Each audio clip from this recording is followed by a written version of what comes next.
This is How to AI UXR, an 8-part series that explores how AI is being used across the research workflow, and even how it's exploding it.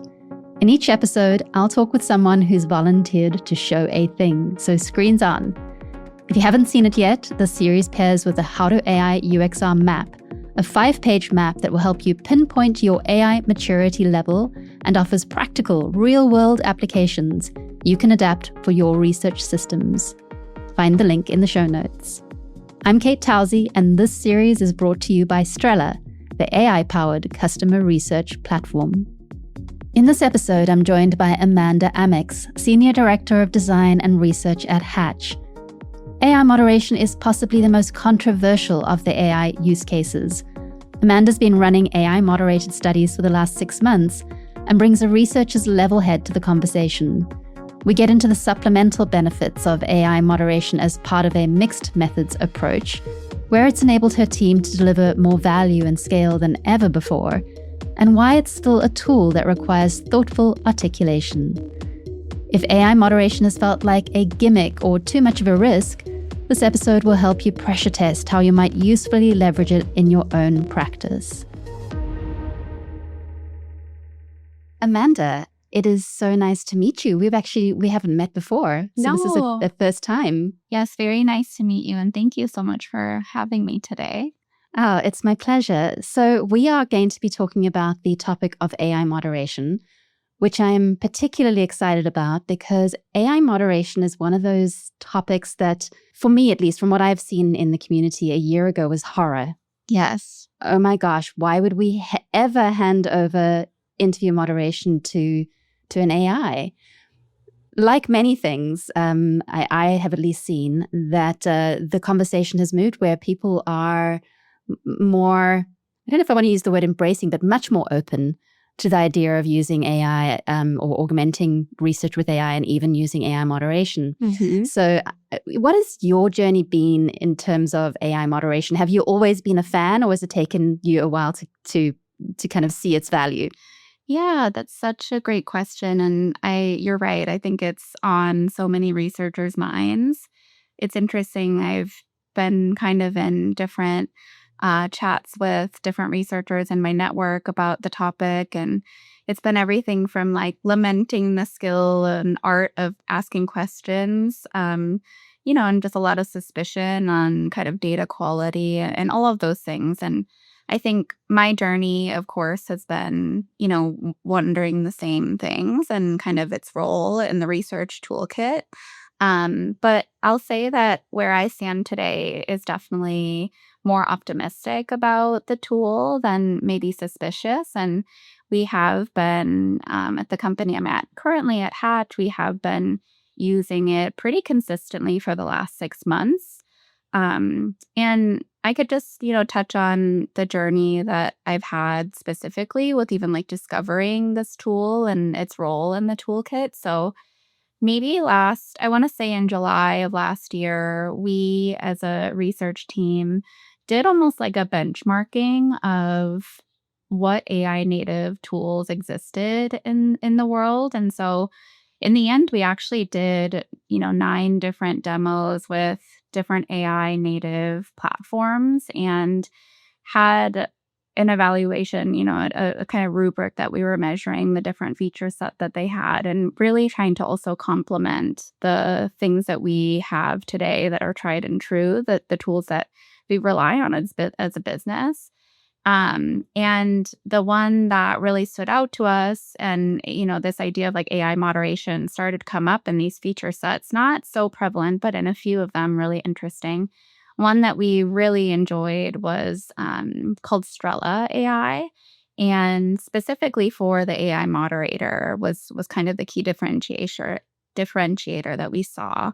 And so, I remember we did a pilot study with Strela, and one of the things that really kind of stood out to us was how well it was able to probe on things like what the user expected in an interaction.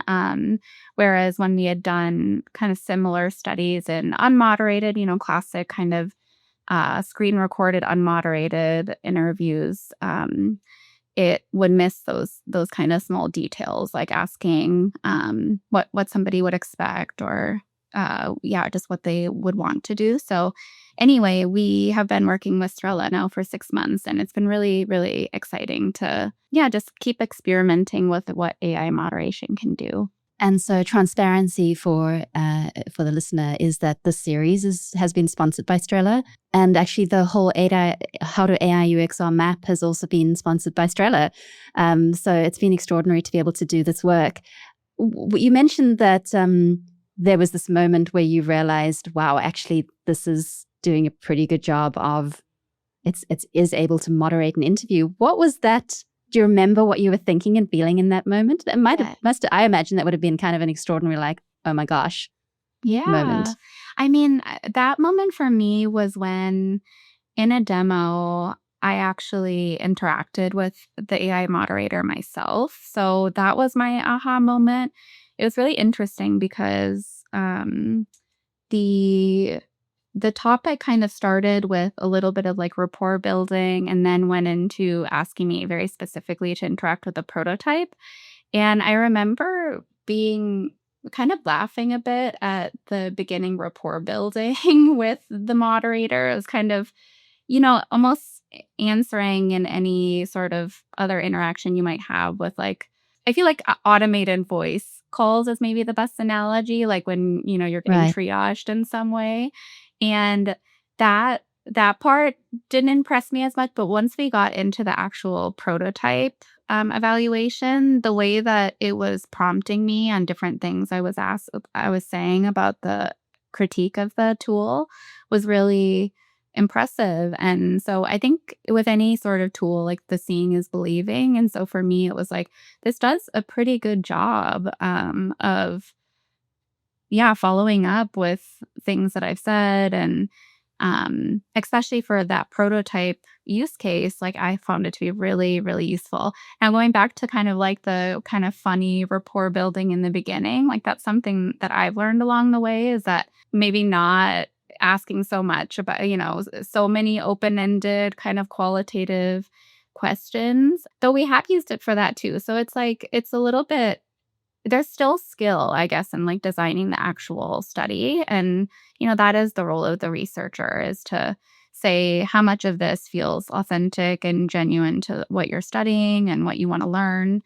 And just kind of what is the core of what you want to learn, and, helping design it to ask the specific question that it needs to. So it's like anything. It's like, a good researcher asks the right question. And, maybe in that case, I was critiquing the question that was being asked, but neither here nor there. To me, it was like so impressive. And I think I wouldn't be here today if I didn't have that experience firsthand. Like, wow, this is actually doing a fairly good job, with hope and optimism that it'll continue to get better.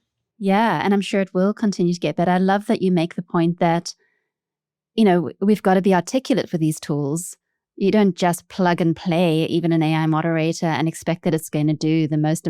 You wouldn't hire an intern researcher and throw them into the deep end and then critique their questions without them having any context of your environment or the study. And so we can't expect these same things of these tools. And so I love that you're saying that it's about how you articulate the study and how you use the tool that will have an impact on how much value you get out of it at the end of the day. And of course, as we've seen in the last year, the development of all AIs is incredible. And so who knows where we're going to be in another year's time.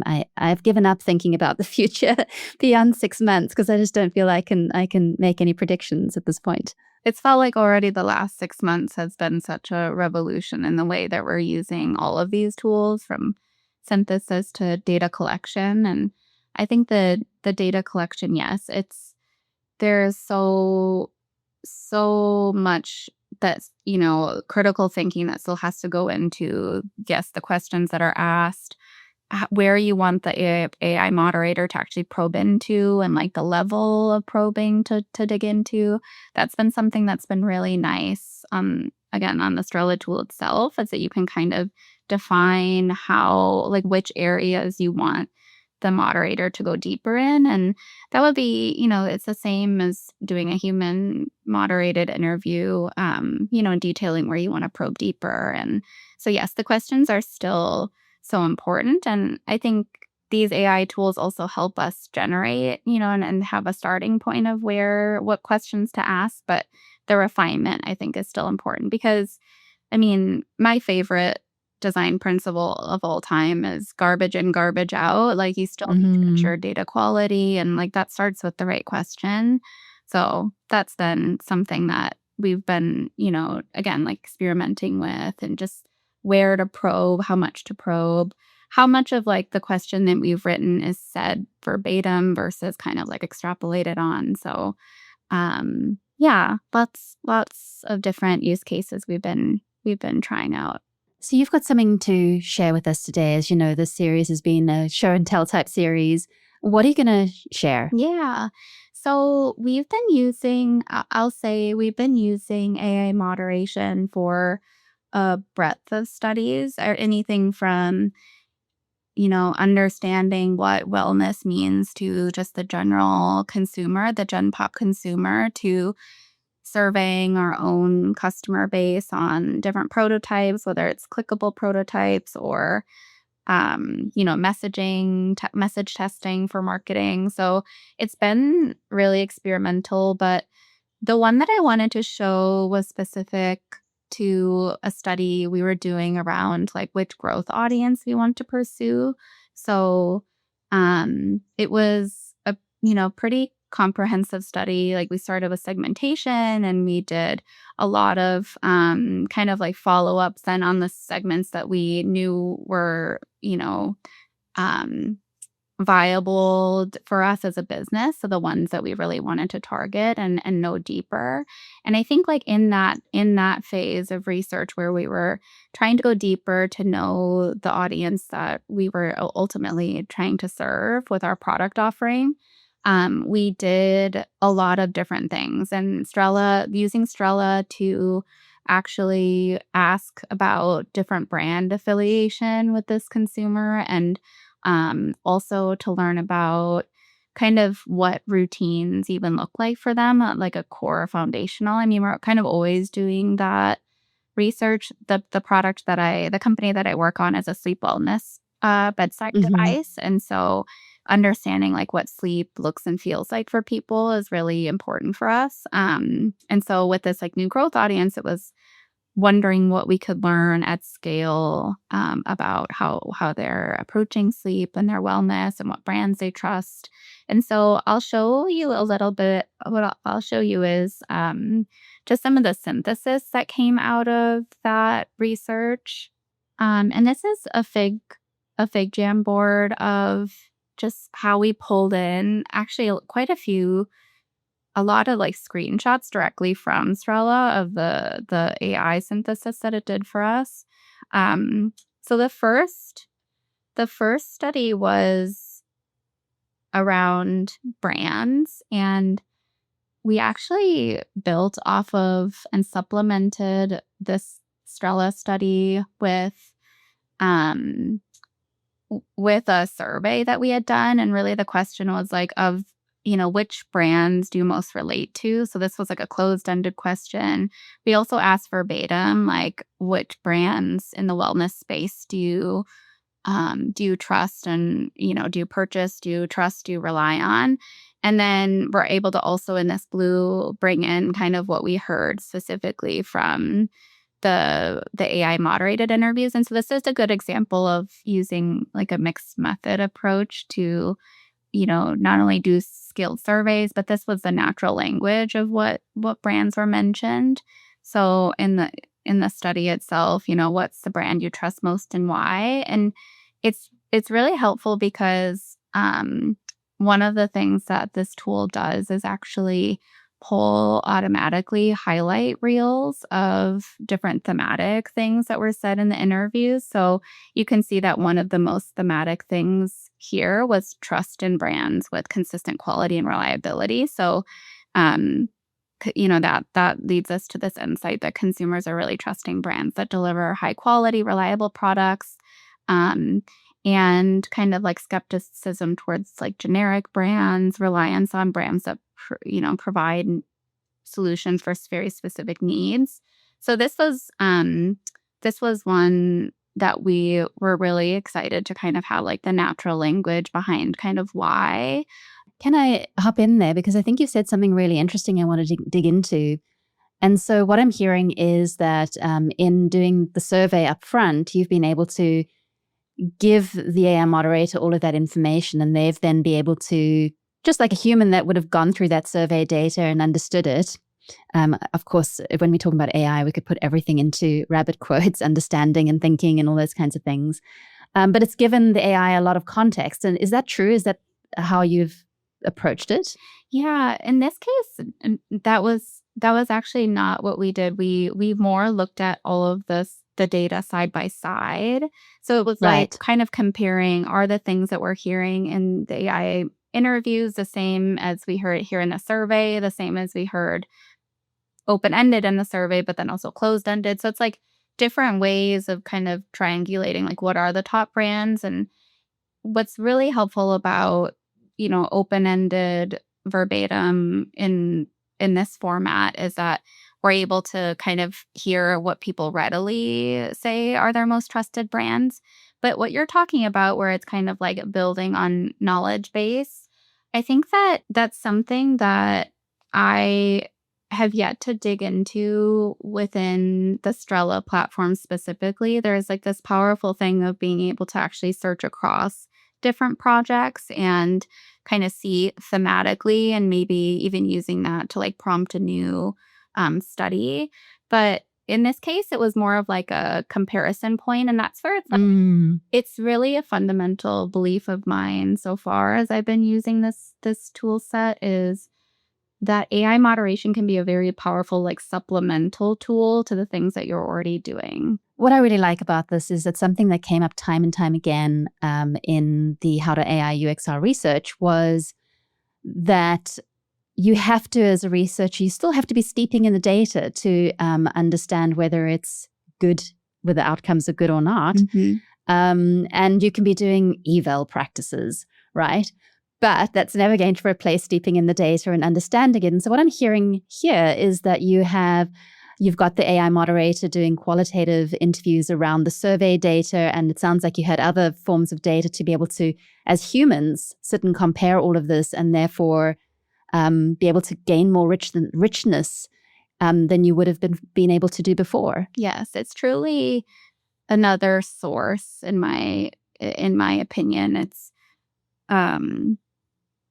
which I mean, having multiple sources to attribute an insight to is always really powerful. And I think especially the fact that these AI moderation allows us to interview at such a greater scale, it's allowing us to supplement things that we're learning in surveys or even human moderated interviews with just that much more validation or magnitude of certain things that we hear. So I think that's been one of the most exciting, is just the scale in which we can get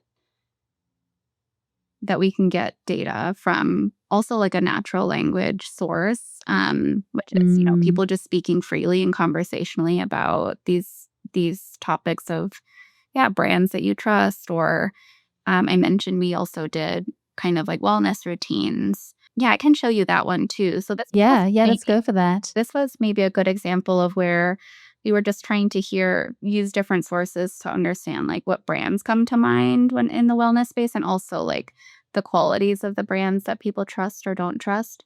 This one was a really fun one too. It was really specific to kind of what people are doing in terms of their sleep. And we asked it in a way that was like, what are some great lengths that you've gone to get a good night's sleep? And it was interesting to kind of see like people saying, that like having these like very personalized high effort routines are essential for restful sleep.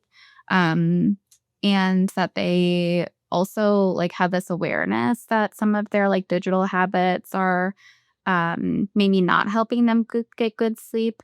But they even go to like the lengths of creating like really extreme boundaries, like not putting the phone in the room, or just creating like digital moderation for themselves in order to achieve it. Yeah, this was the question where we asked, like, what's like the greatest length that you take it to get a good night's sleep? And, people talking about like blocking noise and distractions, or using trackers and apps to monitor, or, supplements. I feel like there's kind of like that night's sleep where you can just like hit the pillow and fall right to sleep. And then there's like pulling out every stop, like the eye masks, and, you know, putting your phone outside the room, like investing in like a really expensive pillow, things like that. So I wonder, by the way, for anyone who's looking at this and going, oh my gosh, this sleep is an issue. I wish I could dive into all of this data. One of the tips I have, this is a complete side note, is a podcast that's been going for now maybe 10 years called Nothing Much Happens by Catherine Nicolai. I mean, you can pay for a subscription, but it's free and it's amazing. I use that for sleep. Anyway, I think some people might be looking at this and saying, well, this is great, but a human could have asked these same questions. Is there anything that you have achieved with AI, an AI moderator, that you think you might not have been able to achieve without it? Both in terms of how you go about the kind of research you can now do that you couldn't have done due to resources or whatever, and also the sorts of questions or responses you might get. Maybe two things there. The first is that I think what we're able to achieve now with AI moderation that we weren't able to before is it's again this kind of like supplemental source that we and also at scale that we weren't able to do before. So this example I'll say too was a really helpful one in terms of it being supplemental. So we asked this question, like, what's the most ridiculous length you've ever gone to get a good night's sleep? And some of the things that we heard here also showed up in a different study that we did, which was actually asking people to send us like different memes of what it means to get good sleep. And so some of the themes we heard, like, your phone addiction, that came up in the Strella interviews, but also in the types of memes that people sent, like Right. when it's finally phone time in bed, like this like excitement, but yeah, or just like this, oh my gosh, that's so me. Like I'm, have to charge my phone on the side of the bed, or yeah, just like trying to pull in different sources that can kind of like substantiate different things that you're seeing in other data sets, I think is one. There's also just like what AI moderation can achieve for us is just also speed. So I think we're, for example, like trying to experiment with a way, like the vision is, what if we have some idea and we are able to send it out to users and just ask the very simple, like, what do you think of this? Like essentially like a design critique, and like wake up the next morning and have real people having evaluated, something that we're thinking about. And that type of speed would just not be possible. I mean, think about writing a whole research plan and, getting feedback on that research plan, and then, selecting and recruiting the right participants. It's interesting. This Rella team is telling me that they actually have like a cloud integration where you could just ask directly within Claude for a Strella survey to be launched, and upload your prototype. And it seems like it's a reality, like something that we kind of only imagined, like, sending out a prototype and getting feedback the next day. Like it seems like the team has already come up with, a workflow for that. And so I'm really excited to learn about what that could look like. But I think just it's both this like supplemental information at scale. So one of I'll say another example is we did one study around baby sleep recently where we had, human moderated interviews. I think we did 6 of them, and we're able to, really connect as researchers, like, with parents about baby sleep, but then also ran the same discussion guide on Strella and with an additional 20 or 30 parents, and we were able to kind of bolster the things that we heard, firsthand with these recorded interviews. And I think for stakeholders, especially as we're building confidence in business decisions, like having stakeholders be able to actually, see like numbers behind it, like 20 parents Right. said the same thing. And, having being able to find like the richness in quotes through, these reels that are like automatically generated for us. Like, and, I think that it makes everything so much faster also. So more like substantiated, but then also just so much quicker. Something that's popped into my mind that I've thought about for a while is we've had unmoderated research for a long time, and it feels like this has the capabilities or that same sense of unmoderated research, except that it's moderated. Yeah. And so, yeah, you can send something out, and then the next day you have 20 more reels, 20 more data points, 20 more interviews that you didn't have before. Have you democratized AI moderation at Hatch, or is it something that you're retaining within the research sort of space that, you realize that researchers have the ability to articulate and use these tools well? We certainly have come up with many ways to democratize research. One of the programs that I'm most proud of at Hatch that speaks to this is a continuous listening program where every Friday we actually have anyone on the team. So product managers, engineers, designers, anyone. And actually, we mostly encourage non-researchers to actually sit in and moderate, like live moderate with a customer about anything. And it's very unstructured. It could be anything from just the us wanting to stay connected to how people are approaching bedtime and, how that's maybe shifting or unique to individuals, how they're using the product, to like even things that we are working on. Like we want to throw some concept out there and see what they think. And I think that program is like truly democratized in the sense that it's actually like non-researchers talking to customers and getting close to kind of their needs. I think that the AI moderation, so actually we're thinking of extending that program to AI moderation in terms of like a continuous observation program. So whereas we are doing this kind of like listening and asking what people are thinking and feeling about sleep, actually having them like do different usability tasks within the app, and having that be a program on Strella where it's like part moderated, right? Because I mentioned like the thing that really stuck out to me is when you are interacting with an app, it being able to kind of like probe into the things that you're saying about it. So that's one program we're thinking about doing. But in terms of just like anyone, non-researchers going into the platform and like building a study, it has happened. But I'll say that non-researchers still really rely on researchers to guide the questions that they're asking, just as we, have been talking about. It's all about the questions that you ask. I've seen that whereas it's like an option for people, they're still really looking for a lot of guidance from our team. And so I wouldn't say that anything has been like truly DIY self-serve, just because we do have a research team and that expertise that people still really rely on. So, yeah, if that answers your question. Yeah, it does. I've got a couple more questions. The one is, at Hatch, you're in a B2C environment.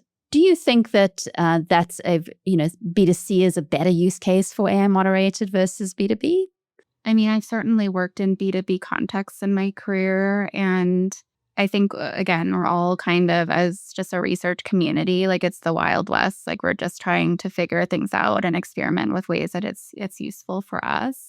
One of the things that we were like a little bit nervous about was that very first time that we did AI moderation with our customers, we weren't sure like what people's reaction would be to it. And so one of the ways that we really got around that, or like really tried to set expectations with our customers, was to be very upfront in the outreach that it was going to be an AI moderator that was interviewing them. And, I mean, that's always a choice, like whether or not they want to do it or not.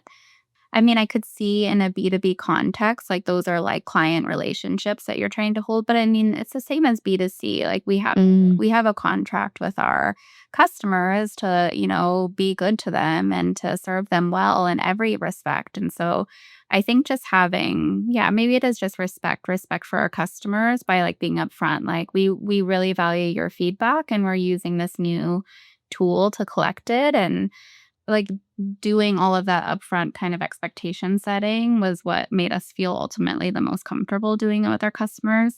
I think, I'll just only like expand on it again to say we also serve like a parent population and we support newborn sleep. And so that was like something that we wanted to be very, very thoughtful about, was like tired parents don't have any time at all. And so if we're going to ask them for their time, like how do we make sure that this experience is, good for them too? It's like a fun and interesting, and that it's respectful of their time. And so to me, it's really about like expectation setting and yeah, and providing even like alternate ways to provide feedback. Like we have, just a open research@hatch.com mailbox that anybody could email at any time. And yeah, like having that be an open place to provide feedback if you want like a different version. It's almost like at the airport, like you can go through the machine or you can also get the pat down, like Yeah. however you want to share. Like all I want to know is learn. So Yeah.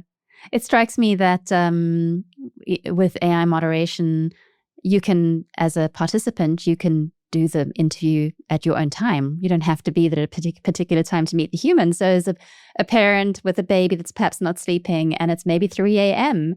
and you feel like I am wide awake, this is the time that I want to share, that the opportunity is that for you as researchers, you're getting data that you would not have a human researcher there at 3 a.m. to hear the real kind of, my baby is awake and I wish I could find a way to help it sleep. that's a really, really good point. And that was part of, the benefit that we articulated in our outreach too, was you can take it on your own time. And I mean, yes, that you're totally right. Like that's opened a lot of doors for data collection for researchers because, typically it's only daytime hours that we will do these interviews. And so it's been, yeah, I think just it's all around like flexible. I mean, there's even really great privacy features where the participant can like choose to blur their screen if they want. And I just think that, yeah, there's a lot of flexibility in these tools. And it's exciting to have that optionality, like just another option. Mm-hmm. This limited series is brought to you by Strela, the AI-powered customer research platform. We're taking a short pause to hear from Strela's co-founder, Priya Krishnan, and her perspective on this conversation. Hi, I'm Priya Krishnan, one of the founders of Strela, and we are an end-to-end AI customer research platform.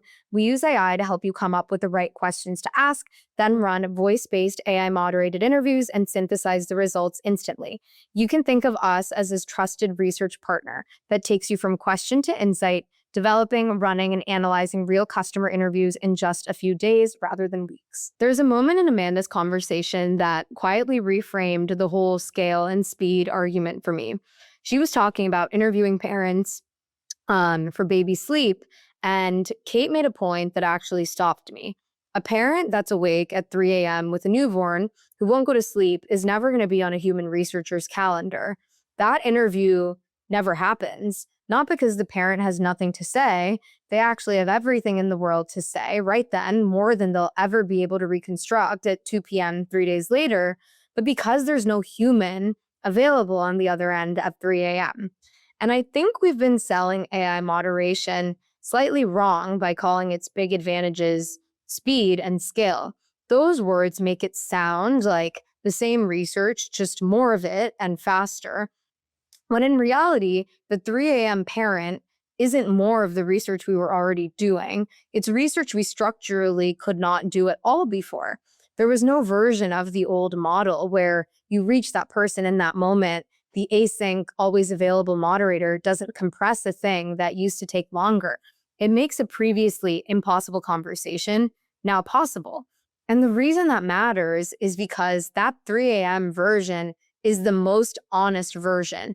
That's the parent at their most raw, most specific, and most unfiltered. So when Amanda talks about her team running studies overnight and waking up to real feedback, I don't think the headline is that it's fast. It's that research is no longer confined to the hours that a researcher is awake and a participant is free to match their calendar. The interesting thing is that we can now listen when the thing is actually happening in real time. Thanks, Priya. Find out more about Strela at strela.io. Back to the episode. Say someone's listening and they're thinking, I was skeptical, but I think I'm going to dive in.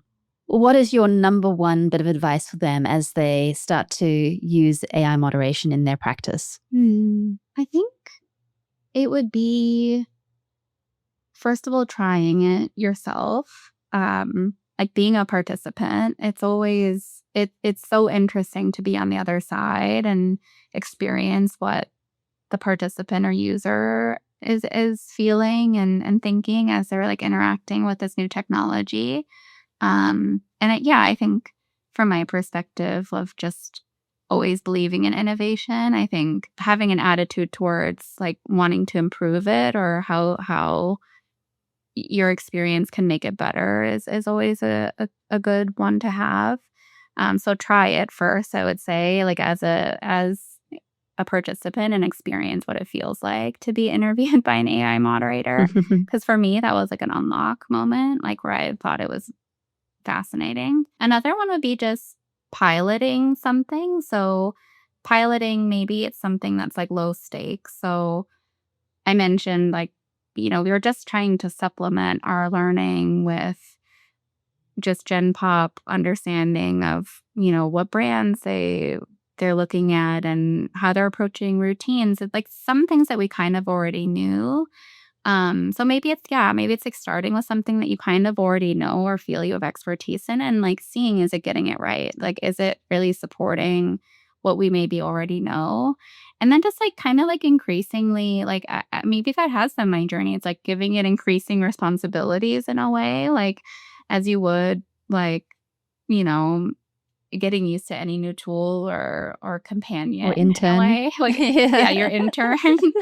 And so that was like, us doing our first study with customers, newborn parents. Like that was a big leap of faith for us to entrust the tool to do that work that we know we can do really well because we're trained. But, having it do that was, and we're still learning and just trying different programs too. Like, I think that would be the other thing I would say is things that can kind of run in the background, like this, like continuous listening or continuous observation where like you don't have to be so hands-on and it's providing you with just refreshing your learnings that you might not have. It might be backlogged, like things that you can't really get to. I think that's like the what I'm excited about doing, like continuing to do, is having it doing a little bit of work in the background or overnight, like so you're not like leaning in as much. It can kind of passively do it.